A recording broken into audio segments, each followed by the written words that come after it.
San Clemente High School, home of the Tritons, the only county team that's 8-0 as they get ready to play Mission Viejo in a huge South Coast League football game on Friday night. Let's get it, boys. Welcome to the OCVarsity.com Gridiron Show. I'm Steve Fryer with Dan Albano and Carlos Arias.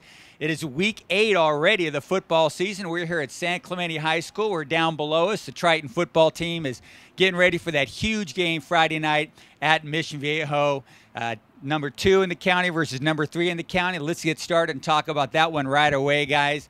This is the best chance for San Clemente to win this game in quite a while. They had a tie back in 2007, but San Clemente hasn't won this game since 1999. Coincidentally, Bob Johnson's first year coaching at Mission Viejo. To me, it's a bit of a toss-up game, guys, but I'm going to go with Mission Viejo. I think they've got a little bit more of that big game edge thing, even, you know, like losing to Don Bosco Prep, but that big game stuff is a huge difference maker for me in a game like this. Not surprised that San Clemente wins, but I like Mission Viejo in a close game. Dan, what do you got?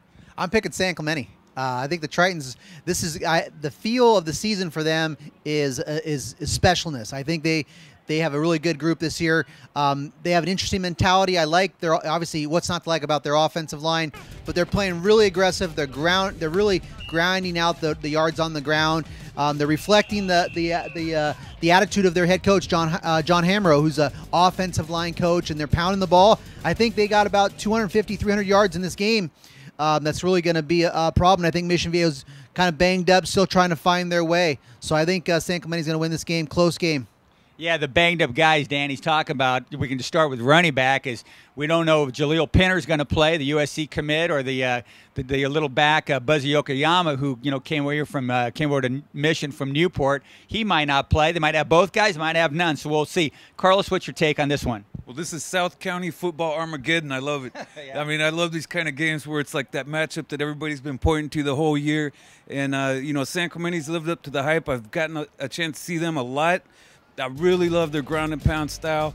Dan, you hit it right on the head. That's exactly John Hamro. You know, they just pound away at people until they got nothing left. You know, and they just run them over with Mike Ellispero and Nick Pasquale. The big lineman, Travis Wilson, when he rolls out, if nobody's open, boom, he's gone for 20 yards. So, yeah, I'm really liking San Clemente in this game. It's definitely a big game for us. You know, we're 8-0 right now, but it's a big challenge this week. If we want to win the league championship, we got to go through Mission Viejo. So they're a great team, so it should be a good challenge for us this week. We're definitely preparing hard. I mean, we're having a good week of practice so far. I mean, yesterday we had a really good week. We had a really good day yesterday, and we're really excited. And we know it's gonna be a tough game. Mission Viejo is a pretty good team, but we're all pumped up and we're ready to play. Well, it's the best football team we've played this year. They're good on both sides. They're athletic. They're fast.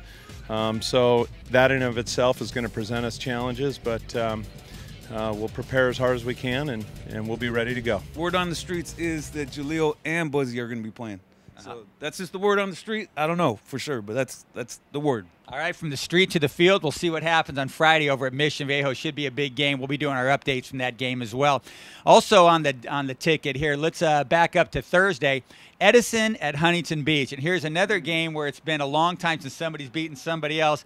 Huntington Beach, gosh, what's it been since 1993 when they had a guy named Tony Gonzalez on that football team playing tight end, and also was a darn good linebacker in his day too, Tony G was. So I still like Edison in this game, guys. Again, maybe I'm just getting old and sticking with tradition, but I think Edison's pretty good. But I really like Huntington Beach. I like that quarterback, Michael Chislock, but I'm going with Edison in this one, Dan. I'm picking Huntington Beach in an upset. I think, and that will definitely surprise some people in Orange County if the Oilers can win it.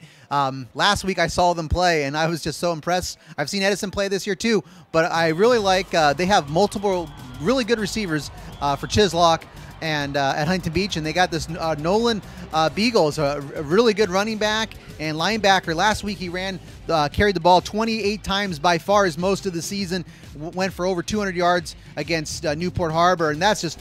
You know, how do you stop that when you have Chislock and all those receivers, Nolan Beagle, and I think if Huntington Beach can play some solid defense like they did last week in a 35-7 victory, they got that game. It's I think Edison's really got a tough game. Carlos, what do you got? I can't believe I'm going to disagree with you and agree with Captain Dan Albano, but I'm going with Huntington Beach too. You know, really exciting team. Chislock And then this Nolan Beagle guy, where'd he come from? He has 200 yards last week. So, I mean, that's a great combo. I mean, I think Edison's in trouble for the first time in a long time.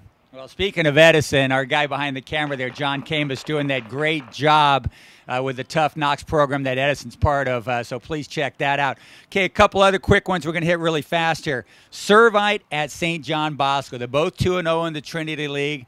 They both come in with 6-1 records. It's been a fantastic run for both these teams so far. I still think Servite's got all that big game stuff going on.